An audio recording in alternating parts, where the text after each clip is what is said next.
Boys, how am I looking, boys? Am I looking good, yeah? You lot can see me, yeah? I want to turn the light on, but it gives me a headache. But listen, welcome back to another YouTube video, and today we're watching Cop Realizes the TV Reporter is actually the killer. Now, if you're new to this channel, like always, don't forget to like, comment, and subscribe. If you're not new to this channel, like, comment, let me know what you want me to react to, because boys, every day is a new day and we're going to bring something new. Do you understand? I love you niggas love me. Let's get straight to this video. Let's get this video to about 5 likes, please.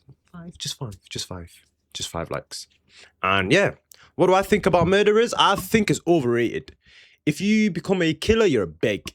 There's so much other things to do. Become like a terrorist or something. Like, I'm not promoting terrorism, by the way, but become like a terrorist, kidnapper, do something lit. Oh, that's dead, bro. Anyways, let's get into this video, bro. August 29th, 2008. A television crew pushes through the dense jungle of the Amazon, arriving first to the scene of a crime. The camera zooms in on a human body. Smoke still rising from the charred remains. The reporter steps into frame. He speaks with certainty. The victim is male, he was burned alive after being doused with gasoline, and there are no bullet wounds. Police have yet to arrive. No forensic team has examined the body. This TV crew is here before anyone else. How then do they know so much? This crew was working for an extremely popular true crime creator in the region, and digging deeper into the creator's past, you begin to see a pattern. Every crime they covered, they were always there first. Up until now, it was just assumed that they were really good at their job. But what if that wasn't because they were fast? What if they knew about the violent crimes before they happened? What if the true crime creator himself had been secretly orchestrating killings this whole time? Listen, sorry to stop the video there, guys. If you were to commit a crime, commit a murder, and you killed someone, how would you hide the body? Let me know in the comments. How would you hide the body? Me, you know what I'd do? I'd chop it up, right? Chop it up, put it through a meat grinder, and then once I put it through the meat grinder, I'll dash it in the water day by day so the fishes can eat out of it. Come on, broski. Trust me. Brew. Today's topic was suggested to us by one of our viewers, Claude III, who is hopefully watching right now. No free He didn't promo. tell that we're able to say my name. Has been around amazing free promo. mastering with a link code, which keeps offenders better at 100. Let's out onto the video. You see the way he chatted? Bro, I'm a sweat now. Oh yeah, I'm up there with the big streamers now. I know when promos come in. Back then, I used to let him give him free promo. Listen, you're not getting free promo off me and my 200 followers. And my little 66 subscribers. You know what I mean? I'm up there with the big dogs now. No free promo. Fuck off. Let me even delete that. No free products. The television crew filming in the jungle that day was from the show Canal Livre, a TV program unlike any other. It was the highest rated crime show in Amazonas, Brazil's largest state. Airing daily at lunchtime, Canal Livre dispatched its crews across the city of Manaus to cover violent crimes. Manaus sits deeply inside the Amazon rainforest, connected to the rest of Brazil largely by rivers and air routes. How long do you think you lot could survive in the Amazon rainforest? You see me? I think I could survive there for like 10 years. Man, if I ever see a jaguar and it goes, "Meow," I'll just slap the fuck out of it. Get the fuck off me. I see the snake, bro, I'll grab that snake and start cleaning my ass with it. Trust me, you know, one of them ones there. Clean my ass with it, clean my back with it. The Amazon rainforest, they banned me from the Amazon rainforest. You know that? They banned me from it. Why? Tarzan, before Tarzan, it was me. But you see, Tarzan, he's a little pussy. That's my little cousin, and he's a little pussy. Man, I used to knock him out in the forest. They used to, bro, they put me into the UK, and they said, yo, go to the UK, actually live like a human being. When I was in the Amazon rainforest, I was fucking the animals up. Gorillas, snakes, dragons, dinosaurs. Bro, anyone can get it. Anyone can get these. They're free. They're free, mate. They're fucking free. Wall Street gangs gradually gave way to more organized trafficking groups, and the fight for territory pushed the homicide rates higher. Into that climate of rising violence stepped Wallace Souza. What the fuck? Why is that nigga so small? Is that actually him or did he get edited? Known as Gil da Esfera. Their on-air feud sometimes became so over the top that I'm sorry, bro. I keep stopping the video. I'm sorry. Let me just tell you like one thing. You see, my mom, I will never ever let my mom become on big TV. What do you mean you had my mom by the neck like this? This is why. Don't piss me off today, bro. I hear it. She's very invested in what he has to do, what he does. She loves what he does. But let next man grab my mom like this, and it's not my dad or my brothers. Let next man grab my mom like this, and they even catch a picture of my mom doing this, and next man are grabbing it. That country better be ready for me. On my life, that country better be ready for me. Don't get me mad. show entertainment, or investigative journalism documenting violence unfolding across the city. But then Wallace Souza would appear on the screen. He addressed the camera directly, his tone sharpened as he spoke about the bloodshed overtaking Manaus. He named alleged traffickers on air and accused politicians and authorities of abandoning ordinary citizens. Residents who witnessed crimes often phoned Canal Livre first before contacting the police. The show's crews were known to reach scenes within minutes. Law enforcement, by contrast, could take hours, although sometimes they would arrive together. Souza would follow the police units and confront suspected gang members face to face on camera, reciting their crimes they were accused of, demanding responses. Ack! You know the biggest gang in the UK, no, the biggest gang in the world is the police. On my life, it's the police. Hear me out. Why? The police is the only gang that can say to you, yo, put your hands behind your back and spread your legs. What? Are you G-checking me, or are you trying to get me in a vulnerable position to do something to me? Other gang members would be like, yo, give me your phone, da-da-da. Police officer, put your head on the wall, hands behind your back, spread your ass cheeks.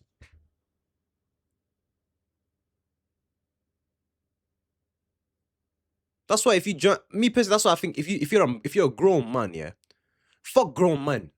If you're stuff for a lot. Listen, if you're at the age between 18 to 24 and you want to join the police, you're batty, you're gay. There's no other way. You love telling grown-ass men, put your hands behind your back. You love putting them in cuffs and saying, spread your ass cheeks. I'm going to search you. What are you going to search? Huh? What are you going to search? What is there to search in between my ass cheeks? Please tell me, evaluate with me, please. Because I know I'm not sick in the head.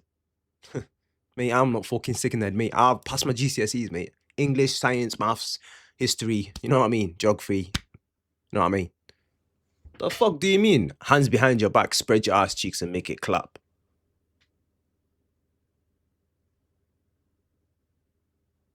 That's why you see when I see the police, I dash from the police, bro. I don't want to be a victim. I don't want to be a victim. You see them gang, and if you join a gang, you're gay. You love, don't even let me get onto that. If you're a police officer, you're gay, you're top. If you're a gang member, you're bottom, so you're gay as well.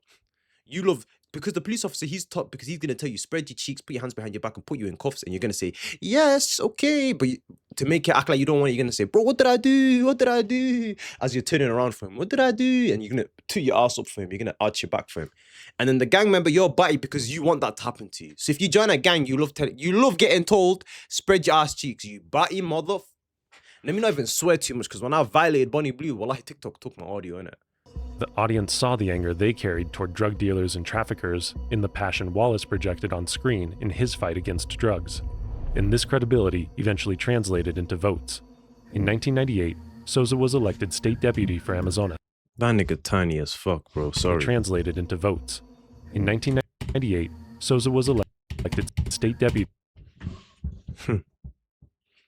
Being a dwarf is peak, wallahi, is peak. You know, when you're this big, you know you gotta work 10 million times harder, you know that. On my life, but it's reality. I'm keeping it. You see, if you take offense to this, sorry if you take offense in it. I'm just being honest. I'm gonna say the things people won't say. I'm not PR trained, innit? I'll never be PR trained. I don't give a fuck. Do you understand? When you're a dwarf, apply for a job, and nigga's gonna look you down. He can't look you up and down. He's gonna look you down and say, what the fuck does this alien want?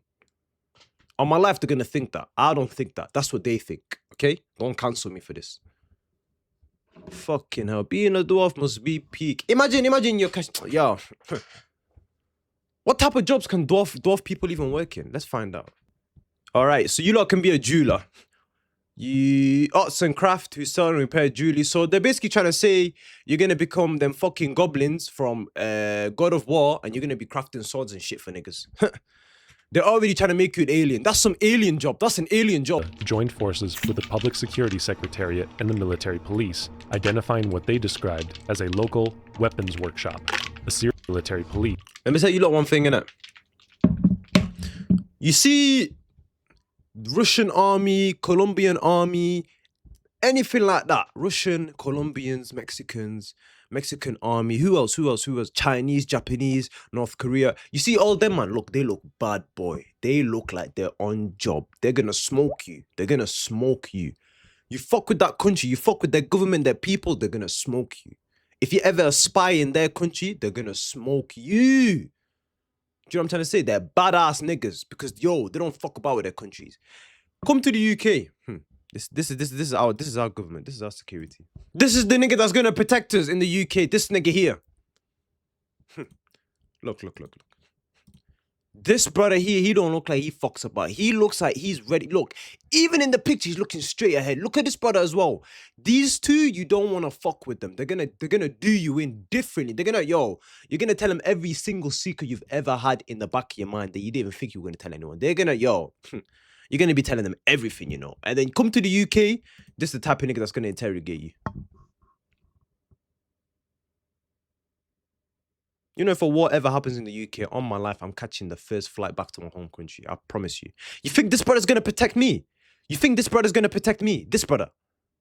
This alien's gonna protect. You think this alien's gonna protect me? He can't even protect himself, Ike. Get the hell out of here, man. Air would have been difficult to determine at the scene. The victim was later identified as 37-year-old Renato Fernandez Teixeira.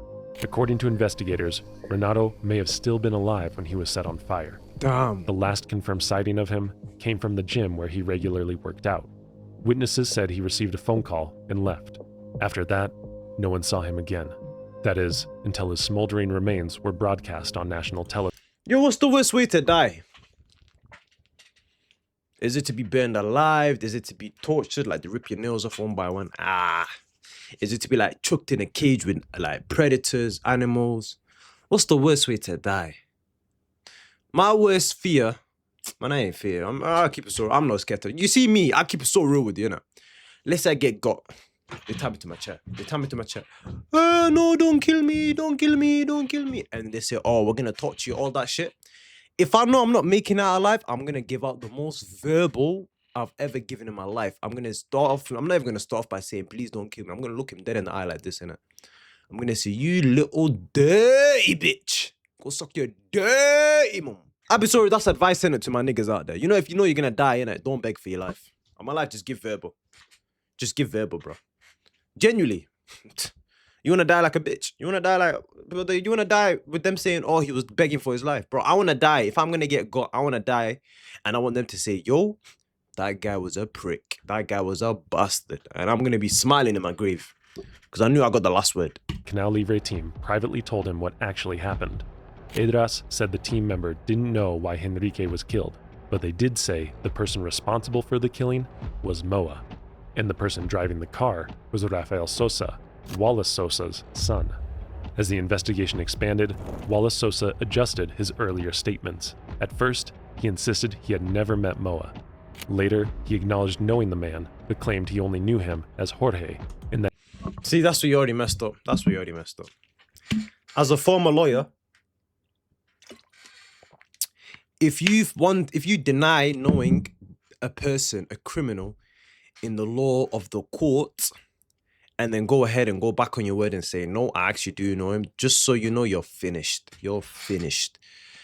Jail time, definitely going to be there. Are you going to see your kids again? No, your wife, she's going to get remarried and have more kids that are not yours. On top of that, what's going to happen? Your mom and dad are going to have a divorce, and then I'm going to get married into the family, and I'm going to be your new dad. On numerous testimonies describing different crimes, different events, and different versions of the truth, which leaves the question, who is lying and about what? And beyond the question of Wallace Sosa's guilt or innocence, the case raises an even larger issue, the morality of true crime itself. Canal Libre built its success by rushing to crime scenes and broadcasting violence as it unfolded. But in the pursuit of ratings, regardless if they orchestrated the crimes or not, one could argue that lost their humanity. In the case of alleged drug dealer Henrique, for example, the cameras captured a man bleeding on the ground, waiting for help that never came. That footage was later broadcast on television. His loved ones were watching at home. They watched their son, brother, or friend die on screen. Where is the line between reporting on violence to inform the public and turning it into exploitative entertainment? As a channel that often reports on cases that involve violence, this is a moral dilemma we grapple with every day. Don't dramatize pain and suffering or give notoriety to those who enjoy. All right, that's the end of the video. Listen, If you enjoyed this video, like always, like, comment, and subscribe. If you didn't, like, comment, and subscribe. And like always, like, comment, and subscribe. And I'll see you boys tomorrow. How the fuck do I end this shit? Why the fuck's it not ending?